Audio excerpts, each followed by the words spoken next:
প্রচুর পড়াশোনা করো, কিন্তু ইংলিশ দ্বিতীয় পত্রে তোমার A+ আসে না। A+ আসে না মানে আসেই না। এবং তুমি দেখছো যে ইংলিশ দ্বিতীয় পত্রের কারণে ওভারঅল তোমার ইংলিশে সবসময় মার্ক খারাপ আসে। এই প্রবলেমের সলিউশন কি? এই প্রবলেমের সলিউশনের জন্য তোমাকে ইংলিশ দ্বিতীয় পত্র রিভিশন হ্যাকসগুলো জানতে হবে, এবং মার্ক তোলার জন্য তুমি কি কি টেকনিক খাটাবা সেটা তোমাকে একটু আন্ডারস্ট্যান্ড করতে হবে। তুমি যদি এই টেকনিকগুলো না বুঝো তাহলে তোমার জন্য মার্ক তোলা আসলেই কঠিন হয়ে যাবে, আসলেই কঠিন হয়ে যাবে। সো এই টেকনিকগুলো তুমি আমার এই ভিডিও দেখে দেখে শিখে নাও। তুমি আমাকে মাত্র 7 থেকে 8 মিনিট সময় দাও। এই 7 থেকে 8 মিনিটে আমি তোমাকে এমন এমন ইউনিক কিছু স্ট্র্যাটেজি বলবো যেগুলো হয়তো তুমি আগে কখনো শুনো নাই। সো এই স্ট্র্যাটেজিগুলো তুমি তোমার আগামী দিনের রিভিশন প্ল্যানের ভিতরে ইন্টিগ্রেট করো, দেখো তুমি আসলেই ভালো করবা। তো চলো আমরা দেখি। খেয়াল করো, আমি সবসময় যেভাবে চিন্তা করতাম, আমাদের এই যে গ্রামারে 60 মার্ক আছে আর হচ্ছে রাইটিং এ 40 মার্ক আছে, এই দুইটার ভিতরে আগে আমাকে মার্ক ডিস্ট্রিবিউশনটা বুঝতে হবে, টিচারের সাইকোলজি কি সেটা আমাকে বুঝতে হবে, তাহলে আমি বুঝতে পারবো যে আমার মার্কটা উঠবে কেমনে। না হলে আমি জীবনেও এখানে ভালো মার্ক তুলতে পারবো না। খেয়াল করো, আমার রাইটিং এ যে 40 মার্ক আছে, আমাদের এই যে 5 ধরনের রাইটিং আছে, প্যারাগ্রাফ, ইমেল বা হচ্ছে তোমার letter, graph chart, story, dialogue, এগুলো আছে না? তো প্রত্যেকটা যদি 8 মার্ক করে হয় তাহলে 5 8 40 মার্ক আসতেছে। এবার ধরো এই যে এতগুলা ধরনের রাইটিং আছে, এই রাইটিং গুলাতে তো তুমি কখনোই ফুল মার্ক পাবা না। ধরো 8 মার্ক করে যদি এক একটা রাইটিং হয়, তাহলে প্রত্যেকটা থেকে টিচার তো মার্ক কাটবেই, খুব ভালো লিখলেও 1 মার্ক কাটবে, 8 এ 8 কখনো দেয় না। তো সেই ক্ষেত্রে দেখো, যদি 1 করে কাটি 5 × 7, আমার মার্ক আসতেছে 5 7 35। তো আমি সর্বোচ্চ মার্কই পাবো 40-এর মধ্যে 35, অর্থাৎ আমার 5 মার্ক আগেই কাট, 5 মার্ক আগেই কাট। এখন তুমি যদি কোনোটার একটু রাইটিং খারাপ করো, তোমার হাতের লেখা যদি খারাপ হয়, ওরিয়েন্টেশন খারাপ হয়, কোনোটা তুমি যদি ঠিকঠাক ভাবে মুখস্থ করে মনে করতে না পারো বা না জেনে তুমি এই জিনিসটা উপস্থাপন করতে না পারো, তাহলে তোমার ওই জায়গাতে খারাপ আসবে। এখন খারাপ আসলে তখন তুমি এই জায়গা থেকে উত্তরণের উপায় কি? খুব সিম্পল উপায়। দেখো, তখন তোমাকে এই জায়গাতে ধরেই নিতে হবে তুমি এভারেজ মার্ক এখানে 40-এর ভিতর পাবা 30 থেকে 32। 30 থেকে 32 মাথায় রেখে তুমি প্ল্যান করো, 30 থেকে 32 মাথায় রেখে প্ল্যান করো। ভাই এখানে যদি 30 থেকে 32 হয়, তাহলে আমার A+ পাওয়ার জন্য গ্রামারের 60-এর ভিতরে আমার মিনিমাম পাওয়া লাগবে 48, মিনিমাম পাওয়া লাগবে 48। 48-এর নিচে আসাই যাবে না। সো আমি ভুল করলেও সর্বোচ্চ ভুল করব হচ্ছে 12। সো 12 মার্ক ভুল করতে হবে আমার সর্বোচ্চ। তাহলে 80 পাইতে গেলে আমার মিনিমাম 48 তোলা লাগবে। তাহলে আমার টার্গেট কত থাকবে? টার্গেট থাকবে ভাইয়া 55+। তাহলে গ্রামার সেগমেন্টটাতে আমার ওই লেভেলেরই ফোকাস করা লাগবে, বিকজ রাইটিং এ আমার ঝামেলা আছে। তো আমার 55+ থাকবে। এখন যদি আমি তারপরেও এখানে 35 তুলতে পারি, খেয়াল করো, এখানে 35 তুলতে পারি আর এখানে আমি 55+ টার্গেট করতেছি, দুইটা মিলে কিন্তু আমার 90 চলে আসতেছে। তাহলে যদি আমি ফুলটা তুলতে পারি তাহলে তো আমার 90+ আসতেছে, এটা তো খুবই ভালো, 90+ আসলে খুবই ভালো। বাট আমি যদি অ্যাটলিস্ট 80 টার্গেট করি, সেই 80 টার্গেট রেখেও কিন্তু ওই লেভেলের মার্ক তোলা সম্ভব। ঠিক আছে, ওই লেভেলের মার্ক তোলা সম্ভব। চলো আমরা এখন দেখার চেষ্টা করি যে আমরা ফিল ইন দ্য গ্যাপস, মানে গ্রামার সেগমেন্ট, এইটাতে কি কি টাইপের স্ট্র্যাটেজি মেইনটেইন করতে পারে। আমি কি করতাম ভাই, আমার সময় তোমাদের মতো তো অনলাইন ক্লাস ছিল না, এজন্য আমি যেটা করতাম, আমি এখানে দাগ ধরে ধরে পড়তাম। ধরো এটা 1 নাম্বার, এটা 2 নাম্বার, এটা 3, এটা 4, এটা 5, এটা 6, এটা 7, এভাবে আছে। আমি এখানে দাগ ধরে ধরে পড়তাম, এবং দাগ ধরে ধরে পড়ার এই জায়গাতে আমি শুরু করতাম সবচেয়ে সহজ জিনিস দিয়ে। যেমন ধরো পাঞ্চুয়েশন, এটা সবচেয়ে সহজ।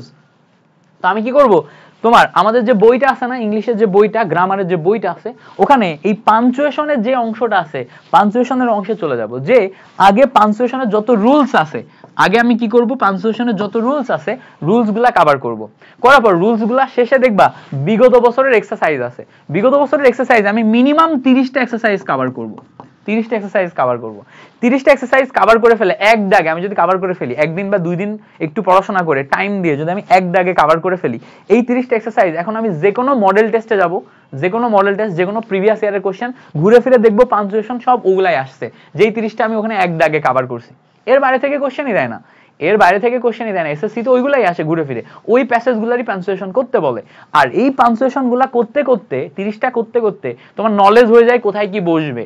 যেই নলেজটা গেইন হয়ে যায়, যদি কোনো কারণে এই 30টার বাইরেও আসে, তুমি ফুললি 100% নিজের ওই অনুধাবন করা, নিজের ভিতরে যে দক্ষতা তৈরি হবে, স্কিল তৈরি হবে, ওই স্কিলের উপর মানে চিন্তা করে তুমি হচ্ছে করতে পারবে, এবং ফুল পাশে পাশই পাবা, মানে ফুল মার্কটাই তুমি পাবা। যদি 5 মার্কের হয় 5 মার্কই পাবা, যদি হচ্ছে তুমি এই জিনিসটা করতে পারো। দেখো আমি তো ইংলিশ টিচার না, এক্সাক্ট কোনটায় কত মার্ক আছে আমি ওইগুলো ওইভাবে রিসার্চও করি নাই, বাট কোনটায় মানে টোটালি কি কি আছে না আছে সেটা আমি ধারণা রাখি, ওগুলো অ্যানালাইসিস করে তোমাকে আমার টেকনিকগুলো শেখাচ্ছি, যে আমি কোন টেকনিক ব্যবহার করে সবসময় ভালো মার্ক তুলছি। একজন ইংলিশ টিচারও হয়তো এভাবে চিন্তা করে নাই যেভাবে আমি নন ইংলিশ টিচার হয়ে তোমার মার্ক তোলার জন্য, মানে অ্যাজ এ ভালো স্টুডেন্ট মার্ক তোলার জন্য যেভাবে চিন্তা করছি, তোমাকে আমি হেল্প করতে চাই, দ্যাটস ওয়াই এই টেকনিকগুলো আমি তোমাকে শেখাচ্ছি। সো আমি শুরুই করবো পাঞ্চুয়েশন দিয়ে, অর্থাৎ পাঞ্চুয়েশনের মার্ক আমার শেষ।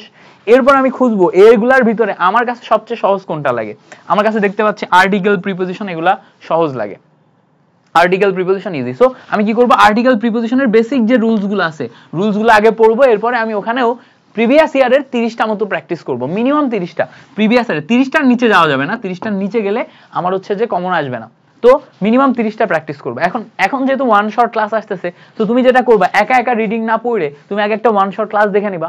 ওয়ান শট ক্লাস কি করবা, আগে একটা ওয়ান শট বেসিক ক্লাস দেখবা আর্টিকেল প্রিপোজিশনের উপর এসএসসি লেভেলের, তারপর একটা ওয়ান শট সলভ ক্লাস দেখবা। তো one shot basic and one shot solve class দেখার পরে ওরা যা করাবে ওগুলাই দেখবে তোমার বইতে মডেল টেস্টে আছে, ওরা যা করাইছে ওগুলাই দেখবে তোমার বইতে মডেল টেস্টে আছে। সো তোমার পেইন খাওয়ার কিছু নাই, ওরা করাইছে ওয়ান শট ক্লাসে করে ফেলছো তুমি, আমাদের আইটিএস একাডেমির ইংলিশ টিচার যা করাবে ওগুলাই দেখবে তোমার ওখানে আছে, কারণ সব সেম জায়গা থেকেই নিয়ে প্র্যাকটিস করানো হয়। আমরা যখন কন্টেন্ট সাজাই আমরা ওখান থেকে নিয়েই প্র্যাকটিস করাই। সো আমরা কি করবো, আমরা ওখান থেকে নিব, নিলে তোমাকে করাবো। এবার তুমি ওই সেম কন্টেন্ট এবার তোমার নিজের বই থেকে পড়া শুরু করবা, করে মাথায় রাখবা ভাই revision revision revision, practice practice practice, এর উপরে ভালো মার্ক তোলার কোনো ওষুধ নাই। তুমি একবার বুঝে গেছো, এবার যত তুমি নিজে প্র্যাকটিস করবা তোমার তত মনে থাকবে। তুমি বুঝে গেছো যত বেশি তুমি নিজে প্র্যাকটিস করতে পারো, এটা তোমার হাতিয়ার, এটাকে অ্যাজ এ হাতিয়ার নাও, কত বেশি তুমি নিজে প্র্যাকটিস করতে পারো, প্র্যাকটিস করতেই থাকো করতেই থাকো করতেই থাকো করতেই থাকো করতেই থাকো। সো এই প্র্যাকটিস সিরিজে তুমি এই জায়গা থেকে যত বেশি প্র্যাকটিস করতে পারো তোমার মার্ক ভালো উঠবে। এবার দেখো তুমি 4 দিন ব্যবহার করে 2টা দাগ কমপ্লিট করে ফেলছো, তুমি এখন কনফিডেন্ট ফিল করবা যে তুমি পারবা। এরপরে তুমি দেখো ফিল ইন দ্য গ্যাপসে যাও, ফিল ইন দ্য গ্যাপসের কিছু ক্লাস করো, নিয়মগুলা পড়ো। এরপর ফিল ইন দ্য গ্যাপসে কখনোই নিয়ম কাজ করে না যদি না তুমি ফিল ইন দ্য গ্যাপসের ক্ষেত্রে নিয়ম কাজ করে না যদি না তুমি প্র্যাকটিস করো। সো এইটা একটু কঠিন লাগতে পারে অনেক, রাইট ফর্ম অফ ভার্বস এবং ফিল ইন দ্য গ্যাপস, এটা অনেকের কঠিন লাগে। এবং এই কঠিন লাগার কারণ হচ্ছে নিয়ম এবং প্র্যাকটিস এই দুইটাকে ব্যালেন্স করতে পারে না। অনেকে শুধু নিয়ম পড়ে আর ওদেরকে আবার নিয়ম না পড়ে প্র্যাকটিসে চলে যায়। বাট নিয়ম না পড়ে প্র্যাকটিসে গেলে তোমার তো মুখস্থ করার মতো হবে, মুখস্থ করার মতো হয়ে তুমি কখনোই পারবা না। দেখো তুমি যদি এখানে 30টা এখানে 30টা 30-30-60টা প্র্যাকটিস করো, এই 30-30-60 প্র্যাকটিসে তুমি মোর দ্যান এনাফ ইয়া করার জন্য, কমন পাওয়ার জন্য এগুলার ভিতরেই পাবা। বাট এগুলা তোমাকে ওই লেভেলের প্র্যাকটিস করে মাথার ভিতর ঢুকাই ফেলতে হবে, মেমোরাইজ করে ফেলতে হবে, ওই লেভেলের প্র্যাকটিস করতে হবে। সো ওই লেভেলের প্র্যাকটিসের জন্য তোমার কি করা লাগবে, আগে তুমি নিয়ম শিখো ভালো কারো ক্লাস করে, দেন তুমি প্র্যাকটিসে চলে যাও, প্র্যাকটিস করতেই থাকো করতেই থাকো করতেই থাকো করতেই থাকো করতেই থাকো। টার্গেট রাখবা 30টা প্র্যাকটিস করতে, 30টা এখানে প্র্যাকটিস 30টা এখানে প্র্যাকটিস, এগুলার কোনো শর্টকাট নাই। প্র্যাকটিস করো তুমি হুবহুব কমন পাবা, হুবহুব কমন পাবা। এরপরে দেখো কমপ্লিটিং সেন্টেন্সে আসো। কমপ্লিটিং সেন্টেন্স আমার খুব মজার লাগে। কমপ্লিটিং সেন্টেন্সের ক্ষেত্রে কমপ্লিটিং সেন্টেন্স করার জন্য যে নিয়মগুলো আছে এগুলো তুমি একা একা পড়ে নিতে পারো, অথবা কোনো একটা ক্লাস দেখো কমপ্লিটিং সেন্টেন্সের ক্লাস দেখে তোমার যে ধারণা আসবে ওই ধারণা ব্যবহার করে এখন তুমি কি করবা, এখানেও প্র্যাকটিসের ভিতরে যে 30টা মতো প্র্যাকটিস করবা। আমি যেটা করতাম 30টা মতো যদি এখানে নাও করি, মডেল টেস্টের ভিতরে যে সব কমপ্লিটিং সেন্টেন্সে যাইতাম, সব কমপ্লিটিং সেন্টেন্সে যে উত্তর দেখে দেখে আমি পড়তাম। আমি কখনোই একা একা চিন্তা করতে চাইতাম না ভাই, আমি এত ব্রেনই না, আমার এত আইনস্টাইন লেভেলের ব্রেন নাই যে একা একা চিন্তা করে আমি অনেক ক্রিয়েটিভ, আমি একা একা পারবো, আমার ভিতরে ইনফরমেশনই নাই, আমি একা একা এমনি পারবো। এই জন্য আমি কি করতাম, আগে আমি 30টা প্র্যাকটিস করে ফেলছি, উত্তর সহ আগে 30টা প্র্যাকটিস করে ফেলছি, উত্তর সহ 30টা প্র্যাকটিস করে আমার ব্রেনে যখন ইনফরমেশন ঢুকে গেছে এইবার আমি একা একা প্র্যাকটিস শুরু করছি। আচ্ছা দেখি তো এটা পারি কিনা, আরে পারতেছি তো, ওই যে ওইটা পড়ছিলাম ওটা এখানে বসবে, আচ্ছা দেখি তো এটা পারি কিনা, আচ্ছা ওইটা ওখানে পড়ছিলাম ওটা এখানে বসবে, এভাবে দেখতেছি আমি এখন সব পারতেছি। সেম ভাবে ট্রান্সফরমেশন অফ সেন্টেন্সের জন্য, ন্যারেশনের জন্য সেম কাজ করবো। এভাবে তুমি গ্রামার পার্টটা কভার করো। এই গ্রামার পার্টটা কভার করতে পারলে, এভাবে তুমি যদি প্র্যাকটিস করে কভার করতে পারো, তাহলে ওখানে তোমার যে মার্ক আছে 60 মার্কের ভিতরে তুমি 52, 53, 55 মার্ক অনায়াসে তুলতে পারবা। রাইটিং প্র্যাকটিস কেমনে করবা, রাইটিং এর জন্য ডেফিনেটলি আগে খুঁজবা তুমি সাজেশন, যে কোনটা থেকে কি কি ইম্পর্টেন্ট, সবগুলা দরকার নেই, প্রত্যেকটা থেকে আগে অন্তত 3টা করে বাছাই করবা, যে প্যারাগ্রাফ 3টা, ইমেল 3টা, গ্রাফ চার্ট 3টা, স্টোরি 3টা, ডায়লগ 3টা, অন্তত 3টা করে আগে বাছাই করবা, সবচেয়ে ইম্পর্টেন্ট 3টা। ওই 3টার উপর লেখা এত বেশি প্র্যাকটিস করবা, লিখে লিখে এত বেশি প্র্যাকটিস করবা যাতে ওই 3টা আসলেই তুমি পারো। এরপরে যেটা প্র্যাকটিস করবা, প্যারাগ্রাফ এরকম ধরো 10টা বাছাই করছো, 10টা প্যারাগ্রাফে তুমি থিম শিখবা, থিম শিখবা, 10টা ইমেইলের থিম শিখবা, 10টা তোমার গ্রাফ চার্টের থিম শিখবা, 10টা স্টোরির থিম শিখবা, 10টা হচ্ছে ডায়লগ রাইটিং এর থিম শিখবা, মানে কেমনে ওটা করতে হয় মুখস্থ করার দরকার নেই, শিখবা। আর 3টা এমন ভাবে পড়বা যেটা তোমার মাথার ভিতর গেঁথে যায়। এবার কি করবা, বাকিগুলা ওই যে থিম শিখছো না, ওই থিম ব্যবহার করে ফ্রি হ্যান্ডে রাইট করবা। ওই যে যেটা তুমি মেমোরাইজ করছো, ওই মেমোরাইজের ওই জায়গা থেকে প্যাটার্ন তুমি লক্ষ্য করে নিজের ভিতর থেকে আসতে দিবা, তাহলে দেখবা কাজ করবে। আমি সবসময় এই কাজ করতাম, 2-3টা খুব ভালো করে পড়তাম, বাকিগুলোতে থিম শিখতাম, এবার লিখতাম ফ্রি হ্যান্ডে লিখতাম, ফ্রি হ্যান্ডে রাইটিংও প্র্যাকটিস হয়ে যায়, আবার দেখা যাচ্ছে যে জিনিসপত্রগুলো ভালো লিখি। আমি কখনোই এগুলা লিখতে যে কঠিন কোনো লাইন পিক করতাম না। প্যারাগ্রাফ বইতে দেয়া আছে, কঠিন লাইন দেয়া আছে, আমি কঠিন লাইন প্র্যাকটিসই করবো না। আমি নিজের মতো করে প্যারাগ্রাফ নোট করব, ইমেল নোট করব, গ্রাফ চার্ট নোট করব, নিজের মতো করে সুন্দর করে লিখে নিব। এই নিজের মতো করে সুন্দর করে লিখে নিয়ে আমি একদম A to Z ওখানে তুলে দিয়ে আসবো। ওকে, বুঝতে পারছো? তো এইভাবে প্র্যাকটিস করলে তুমি একদম ফুল 100 মার্ক পেয়ে যাবা। তো আশা করছি ইংলিশের জন্য আমি যে রিভিশন প্ল্যানটা তোমাকে দিলাম, এটা তোমাকে ওই লেভেলের হেল্প করবে, আশা করি সেই জিনিসটা বুঝতে পারছো।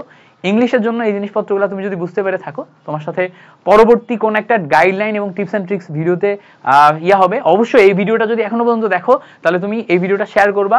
এই ভিডিওটা শেয়ার করলে যদি 200 শেয়ার হয়, তাহলে আমি গ্রাফ চার্টের উপর আলাদা ডেডিকেটেড একটা শর্ট ট্রিকের ভিডিও দিব। একটা ভিডিও দেখে মাত্র 10 মিনিট প্র্যাকটিস করে তুমি গ্রাফ চার্টে ফুল মার্ক তুলতে পারবা।